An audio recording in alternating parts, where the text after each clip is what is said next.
Everyone, good morning. Deepu's ব্লগে আপনাদের সবাইকে ওয়েলকাম। আপনারা কেমন আছেন? আশা করি ভালো আছেন। আমিও খুব খুব ভালো আছি। আর এখন বাজে ওই সকাল 7টা। আজকে একটু তাড়াতাড়ি ঘুম থেকে উঠে গেছি, আর উঠেই সবার প্রথমে বিছানাটা তুলে নিচ্ছি।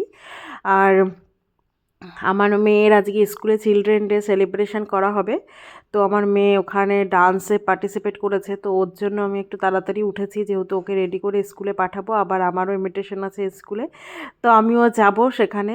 তো এই জন্য তাড়াতাড়ি উঠে বিছানাটা তুলে ঘরটা ঝাড় দিয়ে নিলাম। আর সবথেকে বড় কাজ এটাই থাকে আমার, এই ঘর ওপর থেকে নিচ পর্যন্ত ঝাড় দিতে আমার একটু বেশি টাইম লাগে। টাইম বলা ভুল, মানে একটু তাড়াহুড়োই থাকে আর কি। এদিকে কিছু জামা কাপড় ছিল আমার মেয়ের স্কুল ড্রেস, যেহেতু আজকে স্কুল লাগবে না, তো ভাবলাম স্কুল ড্রেসটা ধুয়ে দিই। আর যদিও ওর স্কুল ড্রেস মানে 2 দিন পরে গেলে 3 দিনের দিন না ধুয়ে দিলে আর হয় না, এত গন্দা করে নিয়ে আসে জামা কাপড়গুলো। জানি না স্কুলে গিয়েও কী করে। যাই হোক, এখন জামা কাপড়গুলো ধুয়ে দিচ্ছি। আর আজকে একটু রোদটা ভালোই আছে, তাই ভাবলাম জুতো টুতো সব ধুয়ে দিই, শুকিয়ে যাবে। তো এই যে এখন জামাটা একটু ব্রাশ দিয়ে নিচ্ছি। আর কোনো জামা কাপড়ে দিলেও চলে, না দিলেও চলে, কিন্তু এর স্কুল ড্রেসটাই দিতেই হয় ব্রাশ। আর এইদিকে আমি ঝটপট করে ধুয়ে নিয়ে চলে এসেছি ছাদে। আর এখন দড়িতে দিলে না শুকাতে চায় না জামা কাপড়, এই জন্য এই দেওয়াল দিয়ে দিতে হয়। আর আমাদের ছাদে অর্ধেকটার বেশি ছায়া থাকে সবসময়। তো যাই হোক, এদিকে কিন্তু ঝলমলে রোদ উঠেছে, দেখে বেশ ভালো লাগছে। আর এইদিকে স্কুলের দেখো নিচে স্টেজ, ওপরে কাপড় টানিয়ে দিয়েছে। একটা দুটো করে বাচ্চারা চলেও আসছে। আর এদিকে আমার মেয়ে এদের দেখে আরও পাগল হয়ে যাচ্ছে যে তাড়াতাড়ি রেডি করো আমাকে। ওর জন্য একটু আমি আরও ব্যস্তই ছিলাম আর কি। তারপরে চলে এসেছি, ওর জামা কাপড় বের করে রেখে গেলাম, একটু কসমেটিক্স বাগারা যা যা আর কি লাগবে। তারপরে আমি চলে গেছি কিচেনে, আমি কাটছিলাম সবজি। আর আমার মেয়ে কিন্তু আমাকে অনেক কথা শোনাচ্ছে, তাই আমি একটু শুনছিলাম মন দিয়ে। আর আমি এইখানে সবজিও কেটে নিচ্ছিলাম।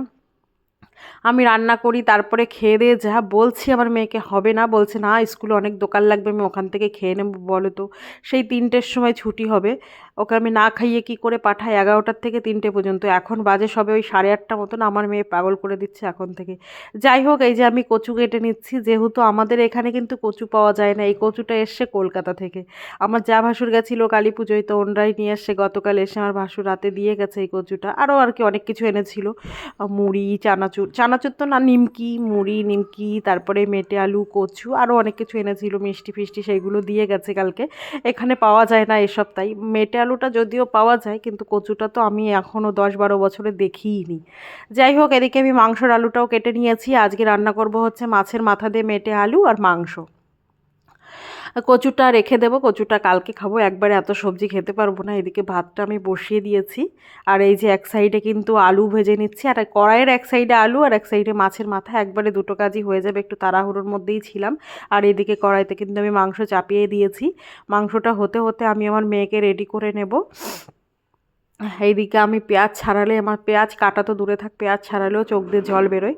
আর আমাদের এখানে সকাল সকাল, সকাল কেন, ঠান্ডা পড়ে গেছে, তাই কিন্তু সকালবেলা উঠেই আগে লিপ বাম লাগাতে হয়, নালে কিন্তু ঠোঁটের 12টা বেজে যায় আর কি। এইদিকে দেখো স্কুলে পেয়ার লাইন হচ্ছে, এই যে ম্যাডামরা সব এসে গেছে, বাচ্চা কাচ্চাও এসে গেছে। যদিও আমার মেয়ে এখনও যায়নি, ওকে আমি পরেই পাঠাবো, যেহেতু আমার তো ঘরের পাশেই স্কুল। তো যাই হোক, এদিকে আমার মেয়ে কিন্তু ভীষণ খুশি ড্রেসটা পরে, আর রেডি হবে। আর আমার মেয়ে এমনি সাজতে গুজতে একটু বেশি ভালোবাসে। এই যে আমার মেয়ের ফাইনাল লুক, একদম রেডি হয়ে গেছে, এখন শুধু জুতোটা পরবে আর চলে যাবে। তো যাই হোক, আমি ওকে বলছিলাম একটু পোজ দিতে, দেখো ও ভাবছে মানে আমি ফটো তুলছি, এই জন্যই কিন্তু আলাদা আলাদা পোজ দিচ্ছে। যাই হোক, ওর আবার এইসব দিকে ভীষণ ইন্টারেস্ট। তারপরে ওকে স্কুলে পাঠিয়ে আমিও এদিকে রেডি হয়ে নিয়েছি, রান্নাবান্না কমপ্লিট করে। আর এই শাড়িটা কিন্তু আমার ঠাকুমার, জানি না কেমন লাগছে।